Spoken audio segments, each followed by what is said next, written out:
Are you feeling lost navigating the midlife maze? That kind of disappointed, you can't quite put your finger, something's just not right? Then this conversation is just for you. Welcome to Midlife Unlimited, the podcast for women who want more. I'm your host, Kate Porter, the Midlife Metamorphosis Coach, and I am delighted to put my teeth in, and that's how excited I am. I'm delighted to be joined even by my episode 91 guest, the wonderful Nathalie Cordell, to give a taste of our full-length audio episode that's available now wherever you get your podcasts. How to Awaken the Sleeping Queen. Sounds intriguing, eh? So, welcome, Nathalie. It's fabulous to have you here. Oh, thank you, Kate. I'm delighted to come back again because It's always lovely to catch up, and especially lovely because I love the title of our episode, and I can't lay claim to it because it is the title of your book, which we will be talking about. But that feeling of being lost, off kilter, we both hear it again and again, and we've both been there as well, haven't we? yeah, yes. And it's that feeling of I can't even name it. There's nothing on paper that I can put claim to. It's just there. And I know you and I talked about it in the audio episode about me personally, but I hear it in other women. It's even wondering, am I going mad? Am I Yeah. literally losing my mind because I just have this nagging sense that something's missing or there's something not quite right, and I just can't put words to it. No.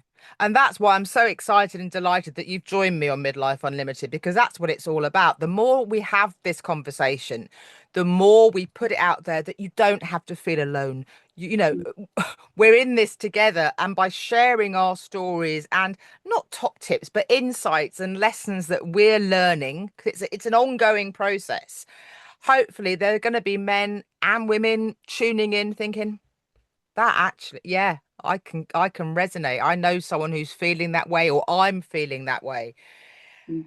And it is that feeling of wondering where the old us has gone. And it's not that we want to go back. We don't want, we've done that, but it's that who I followed the signposts that we use the phrase a lot in our audio episode, that now what? Mm. Now what? Yeah. Now what? I've ticked all the boxes. Yep. Follow the path that I've behaved myself, I've her behaved myself. I or got, not. in my case, I got Yeah. the degree, got the job, the career. I've learned to be independent. I've built a life that I was told, if I take all of this would give me the happily ever after. I mean, that's what Yeah. I talk about also in the book, this sort of fairy tale, Well, it ties in beautifully with the fairy tale. Yeah, and we'll talk about the characters, but it is, isn't it? It's that. the happily ever after. Where is this thing that somehow I just need to crack the code, find the thing, and then that's it. I'll have arrived and I'll just be happy Yeah. forever. When this happens, everything will be perfect. Oh, yeah. Yeah.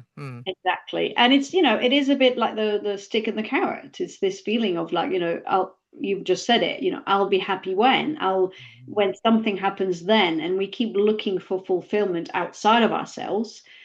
And it is a cycle of reward, it can be quite addictive. The brain likes it, I achieve something, and I have to-do lists everywhere. I do love ticking something off my Oh, I to-do. call it to-do list, to-do list. But I think as well, the danger, for want of a better word, is with all these carrots, if we fail to get the carrot, or if the carrot won't, once we, it's always that movable feast, isn't it? Then that feeling of almost failure and disappointment, it just exacerbates that, doesn't it? It's like, well, I thought it was all going to be great when I got here, but here isn't here. Here is over there now. And it's Yeah, like constant. the goalpost keeps moving. Yeah. That's the principle. Yeah, I think so. That feeling of disappointment being heightened. It's like, betrayal even. I was told that, and then Yeah. it's there. And then that can turn on itself, saying, well, there's something wrong with me. No. There's must mean that I don't have the key. And often in the world that we live in, we're very busy comparing our inside to everybody else's outside. So, I look at you and I'm thinking, she's got it all figured out. She looks glorious, which you do, by the way. Oh, so do you in this heat. Yes. And it's just that everybody else has got it figured out. It must be me. It must just be me in Yeah. this. What have I done wrong? Yes. Absolutely. Yeah. Absolutely. And I think there's something also for me personally, I don't know if your listeners will resonate, it's this feeling of that I've got no reason. For me, it was, I had the degree, I had the career, I had the marriage, I had the family, I had the career, the house.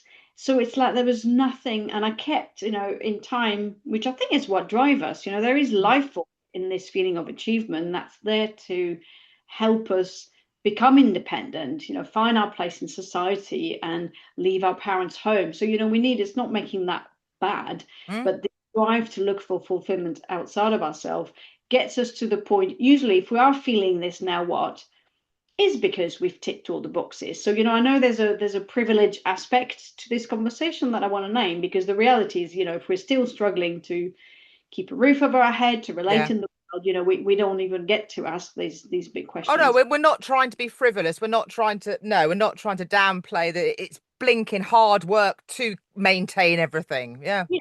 But there is a feeling that, once we've ticked all of these, there's then space for something else, But it's and like life sold us the dream in theory, and it's like the dream we've woken up and it's not really what we expected. Now, I love the fairy tale analogy because I think we're both huge fans of the power of storytelling, and I think storytelling is part of what makes us human. So as we were just saying, looking outside constantly for verification to make ourselves feel worth something, useful, appreciated, the whole comparisonitis. I think we're both of the mindset, and obviously your book as well, about it's looking inwards and finding out who we are. So the first big question, obviously, we delve into this in great detail, and it's a joyous conversation. I absolutely love it in our full-length episode, but I'd love to share some of the golden nuggets and some of the messaging behind it. So first, the Queen. Who, mm. who is she? Even the word is evocative, isn't it? And I think Oh, yeah. you saying it, our body changes. I mean, it is an archetypal energy of the queen, but in my training in psychosynthesis, it was this realization that actually we are multiple. We all think we're one person, Mm, and actually we're not. We have different parts of us, and I think we all know this very instinctively. There's nothing weird about it, but until I realized that, I probably did feel that there was something a bit weird about me, or because the reason is sometimes those parts are in conflict, mm, and we feel torn, and we feel like, I'm that way. I'm that way with my family, I'm that way at work, and there are also parts that are overexpressed, that are always in charge, always running the show, and often there are parts that are deeply mm. hidden and repressed. And the reality is they all need expressions Yeah. for us to function in the world. But the queen for me is this place when we are at the center of our realm. And the idea is, we have to identify, we need parts. We need, it's like, you can't go out in the world naked. No. You'll have to put on cloaks of Yeah. personalities to function, the planner, the performer, if you're speaking on stage or running a podcast, the mother, different roles that we carry. But often what happens is that they run the show completely subconsciously, and it's Mm. like the driver of a bus. I know we used that analogy last time. You had Yeah. a wonderful thing. They're all taking turns to drive the bus, and we feel therefore a little bit like we have no control. That we Mm. just our life is running us rather than us running our lives. So the psychosynthesis, there's a lot around the practice of disidentifying, identifying those parts, but also realize I'm more than that. Mm. I'm more than the mother, I'm more than the corporate executive, I'm more than the daughter, I'm more than the joker, I'm more than all of these parts. And also I'm more than my body, I'm more than my thoughts, I'm more than my feelings. So being able to identify things that are going on in our awareness, and also because we can identify and we can observe it, we think, well, if I can see this, who am I? Who's the observer? So that for me is the queen, is when we're able to step into that place of observing our inner world and ask this question, what's going on here? What what does that part of me want? What is this longing that I feel? What do I long for? And to be able to then coordinate those different parts of us to for a higher purpose in a way, Mm. and whatever that is for each of us, it Well, so could be. you talk about the phrase divine feminine, Yeah. and again, you say to viewers, listeners, don't be put off by that phrase in terms of a religious sense, because it's more, it's not that, is it? No, it is for me, and the full length episode. I know I talk a lot about my background and why I didn't have a spiritual context, and Mm. even some aversion to the words because it just sounded irrational and unreliable or too constrictive. We Mm. think often about religion, like there's a lot of. I'm not going to go into that because I could spend the whole episode.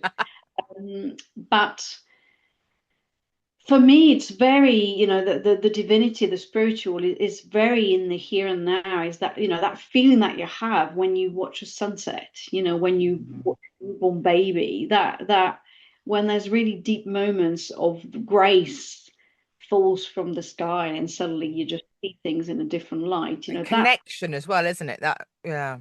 yeah, connection to something deeper. And I do believe, whatever name we assign to it, some people like the word God. I'm not keen on it, but the universe. I think there is, we know instinctively that there's something more to us. We talk about soul, our soul being Mm. lifted, nourishing our soul. So it's all of that. And I know I shared the analogy of the tree with you before about it's the same. You look around nature, you look around um, nature just wants to be more of itself. I believe we're Yeah. the same human beings. Nature just wants, life wants to create more Yeah. uh, through us, through everything. So, and our job is to figure out, well, what is mine to create.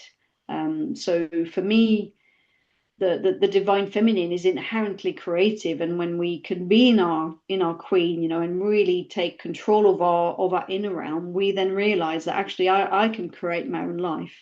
I Mm. can create my own reality, and then start to tune into, well, what is it that I would really love?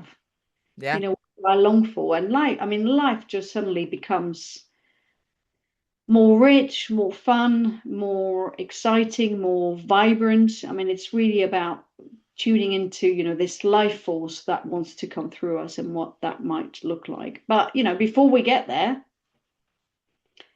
we kind of need to look inside and say, what's getting in the way? What are the survival patterns and what are all the different parts that are at play and that ultimately want to become part of the whole. I mean, that's what I talk about in terms of that's why I love fairy tales, because in a way they're a characterization of things, and we, Mm. good and evil, and there's It kind battles. of breaks it down and makes it not easier necessarily to understand, but that's the whole power. I mean, it's used globally, isn't it? I say it's part of what makes us human. But another thing I love as well is it's the whole idea of awakening the questions and the curiosity as well, rather than, as you say, following the signposts, accepting what is expected of us, playing to the rules, playing to what we think we should be doing. No, by shaking things up and asking the questions, that really is enabling us to reconnect, isn't it? Yes, and I think there's something you said. It may have been in the audio episode. I can't remember now, but this journey back to self. Mm. And the idea that we spend most of our life, as you say, trying to follow the path, as in there's a right path, and terrified that I see it often in decision making. People are just stuck because they think, well, what if I make the wrong decision? And you think, well, who decides what's right and wrong? Yeah. When you approach life thinking it's all experience, you'll get feedback, you'll get an experience, you'll learn from it. It's a very different And concept. it's the things we miss out on. And I say this again and again, but it's so true. By waiting, by procrastinating, by waiting for the right moment that's never going to come. Certainty is only with hindsight. We're never going to be 100% certain. It's a matter of getting to that step where you're like, right, I'm going to go for it now. And if it Yes. all goes belly up, I'll glean something from it.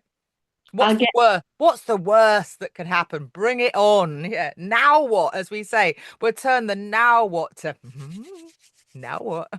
Yes, absolutely. I think there was something you said, almost like, spending your whole life trying to do the right thing, be like shape shifting yourself into some sort of, I talk about the game of life, and almost like there's a game of life and there's only one way to win the game. And you think, hang on a minute, actually, let's look, there's the game of life. Let's Mm. play, let's experience. And the more we do this, and I know you've taught me this in the audio episode, the more it's about actually, why don't I just try and be me and Because that's actually the thing. accept If we're all. tr all this shoehorning, all this trying to fit into a pair of shoes that are just too tight or too high or too wide, we're going to be uncomfortable. We're going to feel dissatisfied. We're not going to walk tall in our essence and be ourselves. We're going to be like, oh God, no, Yeah, no. yeah, yes, exactly that. And it does take the journey. I don't think we can escape the journey, and that's why, sometimes I think, and God knows I've tried to, but Oh gosh, yeah, I've yeah. targeted thinking, really, do I really have to do all this inner work? But it does take the journey because, as I said, we need to lose ourselves to find ourselves. I know that sounds a cliche, but No. Well, I it's true. say another in our full length episode, you talk about the heroine's journey, which I love. I'm going to quote. There's a phrase that I hadn't heard before, and I can't forgive me. I can't remember the name of the woman behind it, but the point of spiritual aridity, and Mhm. even the word aridity is just something so wonderfully onomatopoeic about it. And as you say, that phrase just sums up the whole midlife moment, doesn't it? It does because I think, and it is. I know not all women will resonate with that journey. I've spoken to women who've read the book. So the author is called a lady called Maureen Murdoch, who wrote a book called The Heroine's Journey back in 1990. So I think it is, it is of a certain time. But to me, the map, and that's the map I've taken for the book, obviously through my own journey, and I Mhm. use beauty as a metaphor, but the map, which describes the different stages that we go to, is, a credit to her. And she does talk about the first half of the journey being very much like the hero's journey. We go off, separate from the feminine, as in, leave mother, and we go out and we conquer the world, and Yeah. we defeat the ogres and the dragons and all of that, and we find the boon of success, she calls it, the reward. But that moment of spiritual aridity, and to me it was, I really resonated with this, the word aridity. Mm. And I hear it. I've just spent 5 days in a kind of summer school with other psychosynthesis practitioners and many women, and we were describing that, brittle, this sense Yeah. of brittleness, dryness, aridity really resonates, I think, with many, many women around midlife. And also it's that kind of feeling of being dried up, and even the Right. whole menopause side of it as well, the fact that whether we're mothers, physically mothers or not, that whole feeling of becoming the crone, and I prefer sage before crone, Yeah. but isn't it kind of dried up, old, haggard, used Shriveled, used up? Yeah.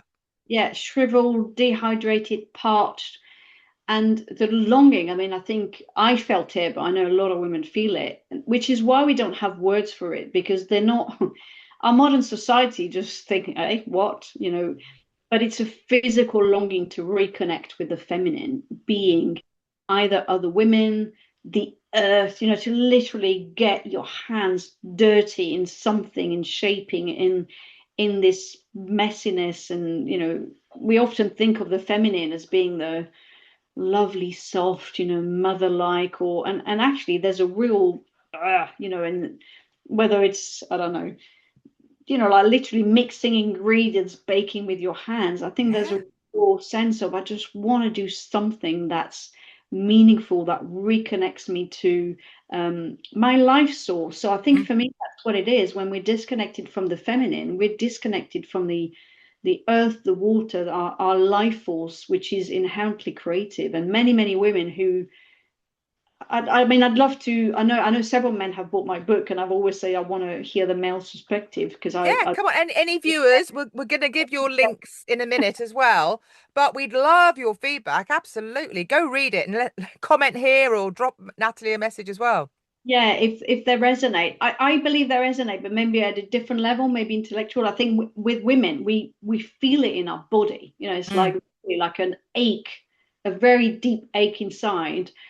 for that reconnection to something more, because our society does honor the intellect and the doing, which is, and for many, very one-sided. And I think all of us need the connection with the feminine and the earth and nature, Mm. nature. So I think men feel it too, definitely. But for women, there's I think it really manifests in the body, and when we go through midlife, particularly menopause, it's almost like we can't ignore it anymore. We can't, we have to really reconnect with it at some very deep level. And it's also reconnection, I believe, to like ancient wisdom. It's almost Yeah. like when we go into the menopause, as you say, the crone. I don't mind it, maybe because I'm French, so I don't have the word doesn't evoke anything negative for me, but is the wise woman, isn't it? It's Yeah. really with our role as holders of wisdom. There's unfortunately, I can't remember when I read it, where I read it, so I can't give credit to it. But there was a wonderful thing about the menopause and this idea that when women stop bleeding and have the ability to make babies, it's like that it goes in and we suddenly earn the ability to make wisdom instead. Oh, I love that. And I thought that was just, Because how often nowadays, not nowadays, but in this midlife maze that I mentioned at the beginning that we're navigating, how often do we get to that point when we're thinking, I've got nothing to give. I've lost my youth. My youth, well, that as well, but my use, I meant to say. oh And gosh, we don't stop and think, this wisdom, this yeah. wisdom, don't waste it. Mm. Bestow it. You know, make the most of it, enjoy it, celebrate it, learn from it. Don't stop. Keep going, keep being curious, keep cultivating our queen, keep nurturing her because we don't want to lock her in a tower. We want to release her on the world. The world needs it, and I think at the end of the day, that's been my journey. We can't fix the whole world, but we can. I mean, I don't like the word fixing, but we can change ourselves. And there's culturally, I do talk a little bit about it in the book about how the divine feminine has been split. So you mentioned youth. So Yeah. the roles of the archetypes are maiden, mother, and crone. And when you look, it's like, yeah, maiden, lovely, beauty, youth, innocence. We just look at the fashion magazines and you'll get a Oh taste of yeah. absolutely accepted. Mother, yes, mother very accepted. And But when useful as well. Look what the mother's doing. Yes, yeah. yeah, creative. Once we get through those two archetypes, and that is what happens at menopause, where I'm no longer young, and now I've lost my ability to be a mother. Even if we're not, even if you're not a Yeah. mother, almost The mothering part of you, there's the the yeah. potential to like you feel like you could be useful. The crone has this negative energy of like having had been vilified and Mm. completely excised from society, um when really it was it's the and why, because she's scary, Yeah. because she's powerful, Well, because we by talk about the witch as well, don't we? And how the witch isn't a bad person. The witch is really like she's powerful. We said like Cruella de Vil or Miranda in Devil Wears Prada that are yeah, vilified for being like evil or nasty, bad. yeah, But but we need those qualities. We need those qualities. the power. So I How? think Yeah. that power, but also when you think about what happens, I know you've experienced this, I'm starting to experience it more and more, that we don't care anymore. It's like, the crone's like, you know what? I don't really care anymore. I'm just going to do my own thing. How threatening is that for the order of society when you have a bunch of all women who are, have the power of wisdom, have the power of knowledge, potentially also power of, connecting with nature and the Mm. elements in the invisible realm, which is what I believe, tapping into our intuition, and don't care about the rules anymore. I mean, No. that is, Because that's it. It's not that we're not empathetic. It's not that we don't care for other people. It's we've reached the point where you it's not the sticks and stones thing. It's more than that. It's if you want to judge me, go on. Go on. Trot on and have a lovely time doing it because I've got better things to do. yeah. I've got better ways to spend my brain's foggy enough without wasting any of the energy going on up here worrying about what you're saying about me. Absolutely. So I think, you can understand why society has just kind of completely said, oh, okay, that's too scary. We're going to we're going to take away her power by saying, just mad old woman, and Yeah, just, don't worry about her. Yeah. and I know a lot of women say, they feel invisible. But I think for me, we're not going to change that overnight, but we No. can change it. But ourselves reclaiming that archetype for ourselves and seeing the light and the shadow. There's a lot of the Well, I wicked. think it's very, very timely, our conversation, because obviously, since I went through menopause, it's wonderful to see now it's on, it's being spoken about in general conversation, which is something absolutely blinking brilliant. Now we're into the longevity revolution, and fingers crossed, we are going to be making the most of every moment. And the conversations like we're having now are going to become harder to ignore or gloss over, because the more of us that are actually putting our hands up and saying we're feeling this way and we're doing something about it, we're coming together, we're talking about it, we're not sitting on our own feeling like we're actually thinking, I'm sure it's not just me. Yeah, I'm sure it's not just me. yeah, And yeah, that is powerful, isn't it? yeah, yeah. And it takes courage. I'm sure you'll know this. It does take courage to then show up and say this the thing that no one wants to hear, or to show up in your, I mean, I could see, less women dye their hair and just say, just, what, I am going to show up with my white hair, my gray hair, and my wrinkles, and just think, what, I bloody earn every single one of them. My daughter, I have a 14-year-old daughter who I dyed my hair almost my whole life from 15, for fun with Oh henna. yeah. And then actually, as I reached 40, I suddenly thought, you know what, I'm just going to stop. And my daughter every now and then says, oh, I think you should dye your hair. And I'm saying, no, I've earned. I love that. I just thought, again, I thought, sort it. Mine started, I mean, I've done an episode with Helen about it last year. I looked like, because I was brunette and I was still dyeing it brunette, even though obviously I wasn't. And it just looked like a Lego head. It just awful, or kind of a vampire, maybe, slight vampire. It wasn't doing me any favors. Whereas now I feel, and actually I love the color as well. I feel free to be me. It's like, oh, and I Yeah. get so many, not that I'm about the compliments, but I get so many more compliments now. Although I still get the, oh, you're brave. I'm like, no, no. Letting your hair go grey is not brave. Well, yeah, yeah, I know. Yeah, But it it's can not.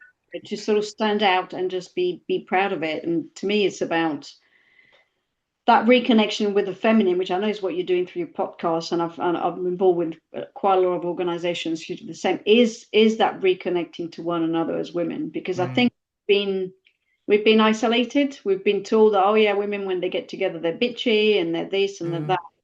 And I think in some instances it's true, because if you think about, we've taken our power away, so our power comes out kind of through the shadow. That's what I talk about in the book, through um, bitterness and yeah. cynicism, and just, which is the witch side. Mm, When we really honor actually our anger, and the fact that, anger is a very valid emotion. It's mm, a life-giving emotion, and it can be destructive or creative depending on how we use it.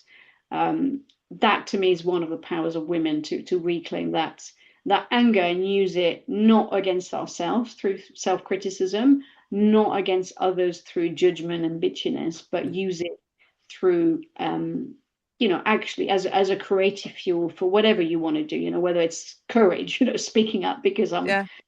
you But know we talk about, and I love the phrase. I think Hella, it was one of my previous guests. I think I might have heard it from her first because she comes up with these amazing phrases. But the crown fixers, and helping each other, being there for each other. And I think from midlife onwards, that's something that I've definitely just mentioned about, the previous kind of snidey or bitchy. No, now it is so much more powerful than lifting each other up and celebrating. If someone's doing better than me, I'm like, good on her. yeah, I've lost that. Oh God, that means that I'm bad and I'm rubbish and I'm failing. And it's like, absolutely, because to me that is also what is awakening the inner queen, because when you're in it, and it does take work to own your own power and to be in it and to accept your shadows as well as mm, the light. You can then you could see that in everybody else. My belief is that there is a spiritual element. We're spiritual beings in a human body, but I am, you are, everybody is. mm. And it's not always easy to see the light in others. No, I'm not going to name anybody, people in power that you think, oh, hard to see the light in them, but it's there. But that's what it is. It's about honoring that in yourself and in others. And it really, to me, I mean, my this work has just changed my life over the last 7 years. I see the world very, very differently. I find it fascinating. I find it fascinating. Right. We promised we're going to let viewers know how they can get in touch. Firstly, do you have a copy of your book there? Yes, I do. It's Right. well, it's behind me on the shelf, but I've got it here as well, so that you Excellent. So I said all your details are on the show notes for our episode, and you have your own guest profile on the website. But can you share with viewers how they can get in contact with you, put my teeth in? Yeah. So I'm on various platforms, mostly LinkedIn, a bit of Instagram, but the best way to actually get to see all of that and see the up-to-date links is through my link tree. So I think it's linktr.ee/Nathalie Cordell, Nathalie with a H. And then you'll find, because if I've got workshops or anything going on, you'll Everything's on find there. all the links to everything on there. So Excellent, excellent. Well, viewers, you can also, sorry, I just clapped. Sorry if that hurt your ears, everyone. I'm so excited. Come and connect with me as well. All my details again are on the show notes and on the Midlife Unlimited podcast website, where you can find details as well of how you can work with me one to one or come and join my award-winning all-in-one program, More exclamation mark, which is all about adding more life to your years. Who doesn't want some of that? So mm, thank you, Nathalie. It's been wonderful to catch up. Thank you for being part of Midlife Unlimited. And obviously, you're going to be part of the book that's coming. Watch this space, viewers. Watch this space for more information. Thank you for watching today. Don't forget, Midlife Unlimited has a new episode, audio episode, every Thursday, available wherever you get your podcasts. So here's to being fabulous, mm, flourishing together, celebrating our feminine, and living Midlife Unlimited. Thanks, mm. Nathalie. It's been brilliant. Bye. Right. Bye bye.